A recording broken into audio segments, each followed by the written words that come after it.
Cooking ಯಾರು ಹೊಸದಾಗಿ ನೀವು ಯೂಟ್ಯೂಬು ಕುಕ್ಕಿಂಗ್ ಚಾನಲರು ಇದ್ದೀರಲ್ಲ, ಅವರು ನೋಡಿ ಈ ಥರ ತಪ್ಪುಗಳು ಮಾಡಿದರೆ ಅವರಿಗೆ ನಿಜವಾಗಲೂ ಯೂಟ್ಯೂಬಲ್ಲಿ ಮಾನಿಟೈಸೇಷನ್ನು ಆನ್ ಆಗೋಲ್ಲ.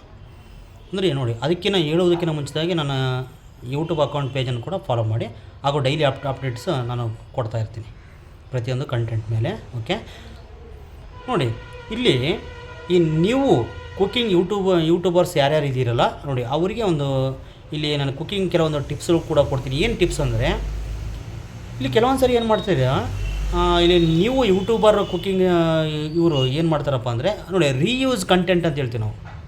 ಅಂದರೆ ಇಲ್ಲಿ ರೀಯೂಸ್ ಕಂಟೆಂಟ್ ಅಂದರೆ ನೋಡಿ, ಕೆಲವೊಂದು ಸರಿ ಏನಾಗುತ್ತೆ, ಇಲ್ಲಿ ಟಿ ವಿಗಳಲ್ಲಿ ಶೋ ಆಗ್ತಿರುತ್ತೆ ಕುಕ್ಕಿಂಗ್ ಫುಡ್ಡು, ಅಂದರೆ ಕುಕ್ಕಿಂಗ್ ರೆಸಿಪಿ ಬಗ್ಗೆ ಟಿ ವಿಗಳಲ್ಲಿ ಶೋ ಆಗ್ತಾ ಇರುತ್ತೆ. ಯೂಟ್ಯೂಬ್ನಲ್ಲಿ ಕೂಡ ಕೆಲವರು ಚಾನಲ್ಗಳಲ್ಲಿ ಕೂಡ ಕೆಲವರು ಕುಕ್ಕಿಂಗ್ ರೆಸಿಪಿಗಳ ಬಗ್ಗೆ ಡೀಟೇಲ್ಸಾಗಿ ಹೇಳ್ತಾನೆ ಇರ್ತಾರೆ. ನೋಡಿ, ಅಂಥರ ವೀಡಿಯೋಗಳನ್ನು ತಗೊಂಡ್ಬಿಟ್ಟು ನಿಮ್ಮ ಒಂದು ಯೂಟ್ಯೂಬ್ನಲ್ಲಿ ಏನಾದರೂ ನೀವು ಡೈರೆಕ್ಟಾಗಿ ವೀಡಿಯೋ ಸೇವ್ ಮಾಡಿ ನಿಮ್ಮ ಯೂಟ್ಯೂಬ್ ಚಾನಲಲ್ಲಿ ನೀವೇನಾದರೂ ವೀಡಿಯೋ ಅಪ್ಲೋಡ್ ಮಾಡಿದರೆ ನೋಡಿ, ದಯವಿಟ್ಟು ಹೇಳ್ತೀನಿ ಕೇಳಿ, ಡಿಸೇಬಲ್ ಮಾನಿಟೈಸೇಷನ್ ನಿಮಗೆ ಆಗುತ್ತೆ ಯೂಟ್ಯೂಬ್ ಕಡೆಯಿಂದ ಒಂದು. ಮತ್ತು ಇಲ್ಲಿ ಇನ್ನೊಂದು ಏನಂದರೆ, ಅಕಸ್ಮಾತ್ ಅಂಥ ಒಂದು ವೀಡಿಯೋನ ನೀವು ಹಾಕಿದರೂ ಕೂಡ ಅದೇನಾಗುತ್ತೆ, ರೀಯೂಸ್ಡ್ ಕಂಟೆಂಟ್ ಅಂತೇಳಿ ನಿಮಗೆ ನೋಟಿಫಿಕೇಷನ್ ಯೂಟ್ಯೂಬ್ ಕಡೆಯಿಂದ ಬರುತ್ತೆ ವೈಟ್ ಸ್ಟುಡಿಯೋದಲ್ಲಿ. ಒಂದು ನೆಪಿಟ್ಕೊಳ್ಳಿ. ಮತ್ತೇನು ನೋಡಿ, ಒಂದು ಹೇಳ್ತೀನಿ ನಾನು, ಯಾರು ಈ ಕುಕ್ಕಿಂಗ್ ಚಾನಲರು ಈ ನೀವು ಯೂಟ್ಯೂಬರ್ಸಿಗೆ ಯೂಟ್ಯೂಬ್ ಚಾನಲರಿಗೆ ಏನಪ್ಪ ಅಂದರೆ ನೋಡಿ, ಸಪೋಸ್ ಒಂದು ಪಲಾವ್ ರೆಸಿಪಿಯನ್ನು ನೀವು ಮಾಡ್ತಾಯಿದ್ದೀರ ಅಂತ ತಿಳ್ಕೊಳ್ಳಿ. ನೀವು ಪಲಾವ್ ರೆಸಿಪಿಯನ್ನು ಮಾಡಬೇಕಾದ್ರೆ ನೀವು ಆದಷ್ಟು ಏನು ಮಾಡಬೇಕಂದ್ರೆ ನೋಡಿ, ಇಂಗ್ರೀಡಿಯೆಂಟ್ಸನ್ನು ನೀವು ಏನೇನು ಹಾಕ್ತಾಯಿದ್ದೀರಾ ಅಂತೇಳಿ ವ್ಯೂವರ್ಸಿಗೆ ಡೀಟೇಲ್ಸ್ ತೋರಿಸ್ಬೇಕು. ನೀವು ಅದು ಬಿಟ್ಬಿಟ್ಟು ನೀವು ಯಾವುದೋ ಒಂದು ಪಲಾವ್ ರೆಸಿಪಿ ಮಾಡ್ಬೇಕಾದ್ರೆ ಯಾವುದೋ ಒಂದು ಸಾಂಗ್ ಹಾಕ್ಬಿಟ್ಟು ಜಿಂಗ್ ಚಕ್ ಅಂತೇಳಿ ವೀಡಿಯೋ ಸಾಂಗ್ ಹಾಕ್ಬಿಟ್ಟು ನೀವು ಹಂಗೆ ಏನಾದರೂ ಆ ರೆಸಿಪಿಯನ್ನು ನೀವು ಅಪ್ಲೋಡ್ ಮಾಡಿದರೆ ನಿಮಗೆ ಯಾವುದೇ ಥರ ಯೂಟ್ಯೂಬಲ್ಲಿ ನಿಮಗೆ ಕ್ರೆಡಿಟ್ ಸಿಗೋಲ್ಲ ಕ್ರೆಡಿಟ್. ಮತ್ತು ಯಾವ ಥರ ಅಪ್ಲೋಡ್ ಮಾಡಬೇಕು ಕುಕ್ಕಿಂಗ್ ಚಾನಲ್ ಮಾಡ್ಬೇಕಂದ್ರೆ, ನೀವು ನೋಡಿ, ಯಾವುದೇ ಪಲಾವ್ ರೆಸಿಪಿ ಆಗಿರಲಿ, ಮಟನ್ ಫ್ರೈ ಆಗಿರಲಿ, ಚಿಕನ್ ಫ್ರೈ ಆಗಿರಲಿ, ಯಾವುದೇ ಒಂದು ಎಕ್ಸೆಟ್ರಾ ಯಾವುದೇ ಒಂದು ರೆಸಿಪಿ ಆಗಿರಲಿ. ಬಟ್ ನಾನೇ ಒಂದು ಏನು ಹೇಳ್ತೀನಪ್ಪ ಅಂದರೆ, ನೀವು ಯೂಟ್ಯೂಬ್ ಕುಕ್ಕಿಂಗ್ ಚಾನಲರ್ ಹೊಸಬರು ಏನಿದ್ದೀರಲ್ವ, ನೀವು ಏನು ಮಾಡಬೇಕಪ್ಪ ಅಂದರೆ, ನೀವು ಆ ಕುಕ್ಕಿಂಗ್ ಪ್ರಿಪೇರ್ ಮಾಡಬೇಕಾದ್ರೆ ನೀವು ನಿಮ್ಮ ವಾಯ್ಸ್ ಮುಖಾಂತರ ಇಂಗ್ರೀಡಿಯೆಂಟ್ಸ್ ಏನೇನು ಹಾಕ್ತೀರಾ ಡೀಟೇಲ್ಸಾಗಿ ಹೇಳ್ತಾ ಇರಬೇಕು. ಈ ಒಂದು ಯೂಟ್ಯೂಬ್ ಚಾನಲಲ್ಲಿ ನಿಮ್ಮದೇ ವಾಯ್ಸ್ ಇರಬೇಕು ನೋಡಿ, ಓನ್ ವಾಯ್ಸ್ ಇರಬೇಕು, ಮತ್ತು ಓನ್ ಪೇಸ್ ಇರಬೇಕು ನೋಡಿ, ಓನ್ ಪೇಸಲ್ಲಿ ತೋರಿಸ್ಬೇಕು.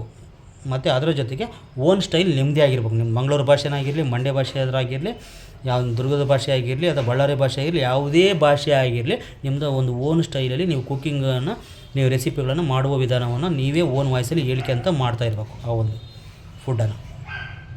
ನೋಡಿ, ಈ ಥರ ಮಾಡೋದು ಇಲ್ಲ ಸರ್ ನಾವು ಪೇಸೇ ತೋರಿಸಲ್ಲ. ಓಕೆ, ಪೇಸ್ ತೋರಿಸಿಲ್ಲ ಅಂದ್ರೂ ನೀವು ಬ್ಯಾಕ್ಗ್ರೌಂಡಲ್ಲಿ ನಿಮ್ಮ ಓನ್ ವಾಯ್ಸ್ ಇರಬೇಕು. ಯೂಟ್ಯೂಬು ಡಿಟೆಕ್ಷನ್ ಮಾಡುತ್ತೆ ಯಾರು ವೀಡಿಯೋ ಮಾಡ್ತಾಯಿದ್ದಾರೆ, ಇದು ಯಾರ್ದು ಒರಿಜಿನಲ್ ವಾಯ್ಸ್ ಅಂತೇಳಿ ಅದು ಡಿಟೆಕ್ಷನ್ ಮಾಡ್ತಾ ಇರುತ್ತೆ, ನಾನು ಸರ್ಚ್ ಮಾಡ್ತಾ ಇರುತ್ತೆ. ನೀವು ಬೇರೆದು ಏನಾದರೂ ವೀಡಿಯೋ ಅಪ್ಲೋಡ್ ಮಾಡಿದರೆ ವಾಯ್ಸನ್ನು ಕೊಟ್ಟರೆ ಯೂಟ್ಯೂಬು ಅಲ್ಲಿ ಏನಾಗುತ್ತೆ, ಅದು ನಿಮಗೆ ಒಂದು ಸರಿ ವಾರ್ನಿಂಗ್ ಕೊಡುತ್ತೆ, ಇದು ಯಾರೋ ಬೇರೆ ವಾಯ್ಸು ಇವ್ರು ಹಾಕ್ಕೊಂಡು ವೀಡಿಯೋವನ್ನು ಮಾಡಿದ್ದಾರೆ. ನಿಮಗೇನಾಗುತ್ತೆ, ಅದು ಕಾಪಿರೈಟ್ ಬರುತ್ತೆ ಯೂಟ್ಯೂಬ್ ಕಡೆ, ನೆನಪಿರಲಿ ಗಾಯ್ಸ್. ಆ ಥರ ದಯವಿಟ್ಟು ಮಾಡಬೇಡಿ. ಮತ್ತು ನೋಡಿ, ಇವೆಲ್ಲ ಮಾಡಿ ಆದಮೇಲೆ ನಿಮಗೇನಾಗುತ್ತೆ, ಯೂಟ್ಯೂಬ್ ಕಡೆಯಿಂದ ಮಾನಿಟೈಸೇಷನ್ ಈ ಕುಕ್ಕಿಂಗ್ ಚಾನಲರಿಗೆ ಬರುತ್ತೆ. ನೋಡಿ, ಯಾವಾಗ ನಿಮ್ಮದೇ ಓನ್ ವಾಯ್ಸ್ ಇರುತ್ತೆ, ನಿಮ್ಮದೇ ಓನ್ ಪೇಸ್ ಇರುತ್ತೆ, ನಿಮ್ಮದೇ ಒಂದು ಓನ್ ಸ್ಟೈಲ್ ಆಗಿ ನೀವು ವೀಡಿಯೋಗಳನ್ನು ಮಾಡೋದು ಕಲಿತೀರೋ, ಅವಾಗೇನಾಗುತ್ತೆ, ಯೂಟ್ಯೂಬ್ ಕಡೆಯಿಂದ ನಿಮಗೆ ಒಂದು ಗುಡ್ ವೀಡಿಯೋ ಕ್ರಿಯೇಟರ್ ಅಂತೇಳಿ ನಿಮಗೆ ಒಂದು ಇದು ಬರುತ್ತೆ. ಓಕೆ, ಇದೊಂದು ನೆನ್ಪಿಟ್ಕೊಳ್ಳಿ ಗಾಯ್ಸ್.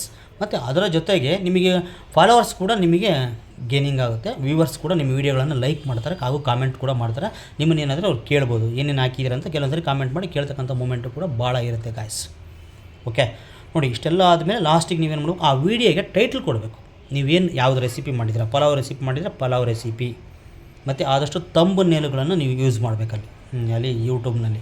ಓಕೆ, ಈ ಥರ ಮಾಡೋದ್ರಿಂದ ಏನಾಗುತ್ತೆ, ನಿಮ್ಮ ಯೂಟ್ಯೂಬು ಕುಕ್ಕಿಂಗ್ ಚಾನಲು ಅಂದರೆ ಸೇಫ್ ಆಗುತ್ತೆ. ಇಲ್ಲ ಅಂದರೆ ಬೇರೆಯವ್ರ ವೀಡಿಯೋ ತಗೊಂಡು ನೀವು ಡೈರೆಕ್ಟಾಗಿ ನಿಮ್ಮ ಯೂಟ್ಯೂಬಲ್ಲಿ ಹಾಕೋದ್ರಿಂದ ಏನಾಗುತ್ತೆ, ನಿಮಗೆ ಕಾಪಿರೈಟ್ ಬರುತ್ತೆ. ದಯವಿಟ್ಟು ಆ ಥರ ಮಾಡ್ಕೊಬೇಡಿ. ಆರಾಮಾಗಿ ಖುಷಿಯಾಗಿ ಎಂಜಾಯ್ಮೆಂಟ್ ಮಾಡ್ಕೊಂತ ಮಾಡಿರಿ, ಮಾಡಿರಿ. ನಿಮಗೆ ಯಾವುದೇ ಥರ ಎಫೆಕ್ಟ್ ಆಗೋಲ್ಲ. ನೋಡಿ, ಆದಷ್ಟು ಕುಕ್ಕಿಂಗ್ ಚಾನಲ್ ನೀವು ಯಾವ್ದು ರೆಸಿಪಿ ಮಾಡ್ತಿರಲ್ಲ, ಓನ್ ವಾಯ್ಸ್ ಇರಲಿ, ಓನ್ ಪೇಸ್ ಇರಲಿ, ನಿಮ್ಮದೇ ಆಗಿರ್ತಕ್ಕಂಥ ಸ್ಟೈಲನ್ನು ನೀವು ಮಾಡಿ. ನಿಮ್ಮ ಶೂರ್ಲಿ ಹೇಳ್ತೀನಿ, ಆರಾಮಾಗಿ ಖುಷಿಯಾಗಿ ಮಾಡಿ, ಎಂಜಾಯ್ ಮಾಡಿ. ನಿಮ್ಮದು ಒಂದು ಯೂಟ್ಯೂಬ್ ಕುಕ್ಕಿಂಗ್ ಚಾನಲ್ ನಿಜವಾಗ್ಲೂ ಶೂರ್ಲಿ ಇಂಪ್ರೂವ್ಮೆಂಟ್ ಆಗುತ್ತೆ, ಮೋರ್ ವ್ಯೂಸ್ ಕೂಡ ಬರುತ್ತೆ ಗಾಯ್ಸ್. ಓಕೆ, ಮುಂದಿನ ಒಂದು ವಿಡಿಯೋ ನೆಕ್ಸ್ಟ್ ಬೇರೆ ಕಂಟೆಂಟನ್ನು ನಾನು ತರ್ತೀನಿ.